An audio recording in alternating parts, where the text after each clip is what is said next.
সাতক্ষীরার শ্যামনগর উপজেলা বিএনপির আহ্বায়ক কমিটি গঠন নিয়ে দলে মিশ্র প্রতিক্রিয়া দেখা গেছে। নতুন কমিটি নিয়ে স্থানীয় নেতাকর্মীদের বেশিরভাগই ক্ষুব্ধ। এ নিয়ে সামাজিক যোগাযোগ মাধ্যমে ফেসবুকে হচ্ছে সমালোচনা। তেমনি সাতক্ষীরার শ্যামনগর এখন উত্তপ্ত। বিএনপি সাধারণ মানুষের মাঝে দেখা মিলছে নানা ক্ষোভ। গত 19 জানুয়ারি সাতক্ষীরা জেলা বিএনপির আহ্বায়ক অ্যাডভোকেট সৈয়দ ইফতেখার আলী ও সদস্য সচিব মোহাম্মদ আব্দুল আলিম স্বাক্ষরিত 43 সদস্যের শ্যামনগর উপজেলা কমিটি গঠন করা হয়। কমিটিতে আহ্বায়ক করা হয় শ্যামনগর উপজেলা বিএনপির সাবেক সাধারণ সম্পাদক আলহাজ সোলাইমান কবিরকে।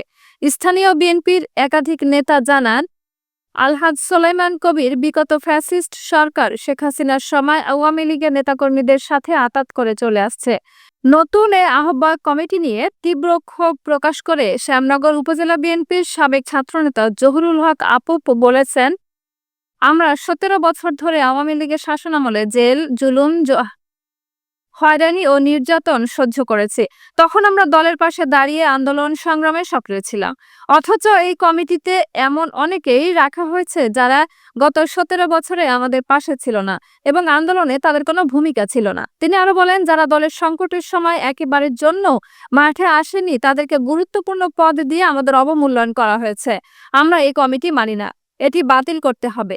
এদিকে রমজাননগর ইউনিয়ন বিএনপি কমিটির শহীদুজ্জামান শহীদের গ্রুপের নেতাকর্মীরা রমজাননগর ইউনিয়নের সাবেক চেয়ারম্যান আকবর আলী কর্মীর সংঘর্ষ হয়। সংঘর্ষে চেয়ারম্যান আকবর আলী গুরুতর জখম হয় এবং দুপক্ষের লোকজন কম বেশি আহত। অন্যদিকে চেয়ারম্যান আকবর আলীকে উপজেলা স্বাস্থ্য কমপ্লেক্স হতে উন্নত চিকিৎসার জন্য সাতক্ষীরা মেডিকেল কলেজ হাসপাতালে প্রেরণ করা হয়। শ্যামনগরের নানা প্রতিবাদী স্লোগান, মিটিং, মিছিলের মাধ্যমে কমিটি বয়কট করার নির্দেশ উপজেলা বিএনপির একাংশের নেতাকর্মীদের।